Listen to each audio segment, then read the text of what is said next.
I beg leave to ask the question standing in my name on the order paper. I call the Minister. Baroness Goldie. My Lords, the Ministry of Defence notes the content of the report. The Department holds no reports on unidentified aerial phenomena, but constantly monitors UK airspace to identify and respond to any credible threat to its integrity, and is confident in the existing measures in place to protect it. Lord Saffras.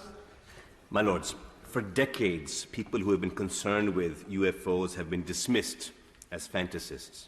But now the US Director of National Intelligence, who oversees 17 intelligence agencies, has published a report saying the data on UFOs is inconclusive. The report offers several possible explanations and does not rule out that these could be military aircraft with very advanced capabilities or even extraterrestrial phenomena. Either way, can my noble friend the Minister reassure members of the public that the Ministry of Defence takes reports of unidentified objects in our airspace very seriously, and will she consider publishing a detailed assessment of the data we hold?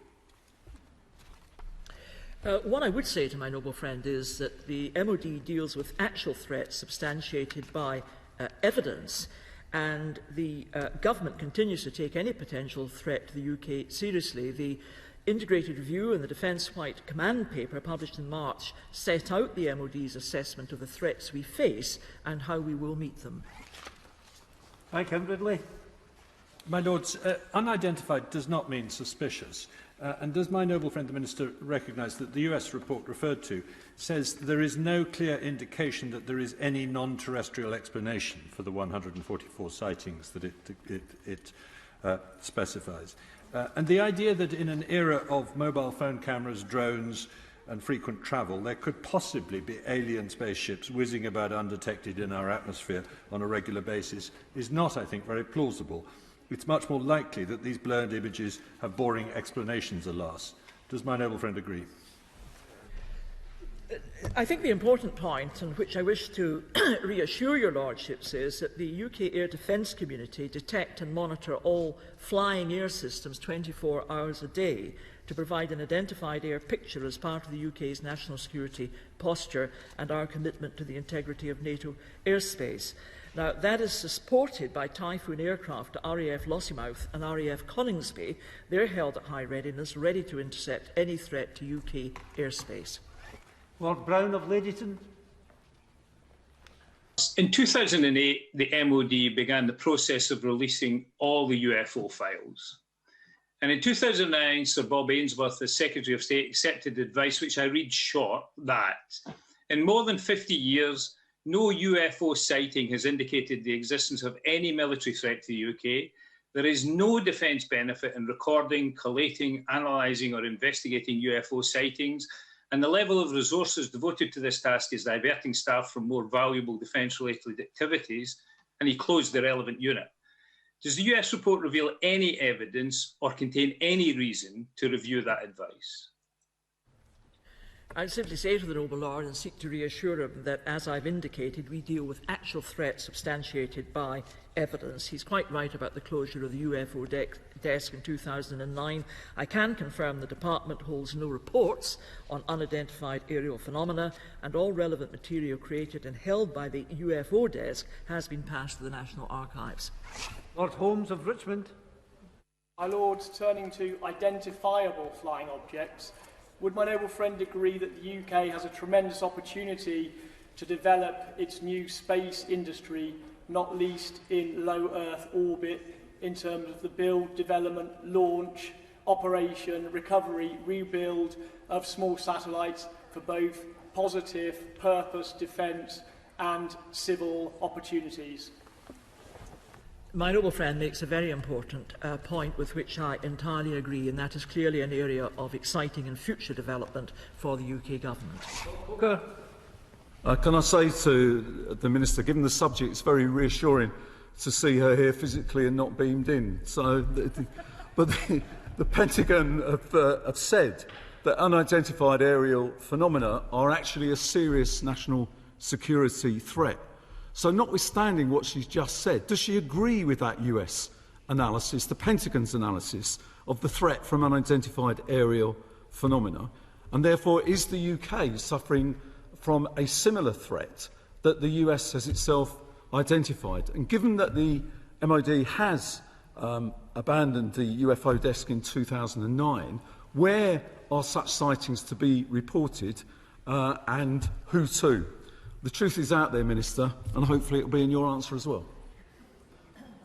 Well, I've never testified veracity to this chamber on all occasions, and what I would say to the noble lord is, again, the underlying important point is the security of our air space, and I've already indicated how we address that potential threat and how we are well sustained and well provided to deal with any such potential threat. But we regard threats as having to exist in the first place. We regard them as having to be substantiated by evidence, and that's because we need to know what it is we are addressing and how best we can address it. We, of course, are aware of the US assessment. I would just say to the noble lord that the MOD has no plans to conduct its own report into UAP, because in over 50 years no such reporting had indicated the existence of any military threat to the United Kingdom. Landis Wilcox of Newport. The recent report from the United States task force dedicated to investigating UFOs has neither confirmed nor rejected the ideas that such sightings could indicate alien visits to Earth. I believe that Cardiff Bay is the alleged location of the Torchwood Institute, set up to deal with incidents of extraterrestrials, and indeed the Anto Jones Shrine forms part of the tourist trail at Mermaid Quay. So 7 decades after unidentified aerial phenomena first appeared on the radar, defence ministries around the world ought to know what they are. The recent report doesn't require us to accept the reality of alien visitation, but it does require us to take UFOs seriously. Therefore, how seriously does Her Majesty's Government now take UFOs in the light of this report? I refer the noble lady to my previous answers, to which the short response is very seriously. Identifiable and can be substantiated. Is the Minister aware of the role of one of the largest single-dish telescopes in the Southern Hemisphere in Parkes, New South Wales, the place of my birth, played in transmitting the TV footage of the Apollo 11 moon landing, and more recently in tracking NASA's Curiosity rover during its descent over the surface of Mars in 2012? And might it be of assistance to the government in helping to monitor and assess any unidentified sightings? I would say to my noble friend that the MOD, and particularly our air defence community, has both sophisticated electronic surveillance, and I myself has witnessed how this operates when I visited RAF Coningsby. And then there is the added support of visual identification, if that is thought to be necessary, by alerting a rapid reaction from our typhoons. They are able to take on a visual inspection if there is any doubt about the nature or character of an alleged threat. Lord Brogan.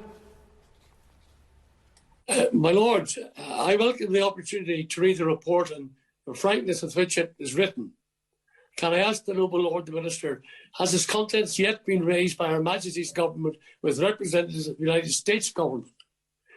The Minister has said that Her Majesty's Government have no reports on this matter.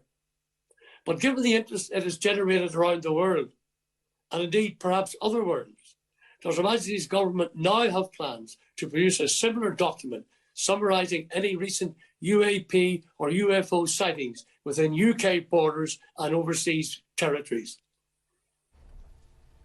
Well, as I indicated earlier, we have no opinion on the existence of extraterrestrial life, and we no longer investigate reports of sightings of unidentified aerial phenomena. And we have no plans to conduct our own report into UAP, because in over 50 years no such reporting has indicated the existence of any military threat to the UK. My Lords, all supplementary questions have been asked.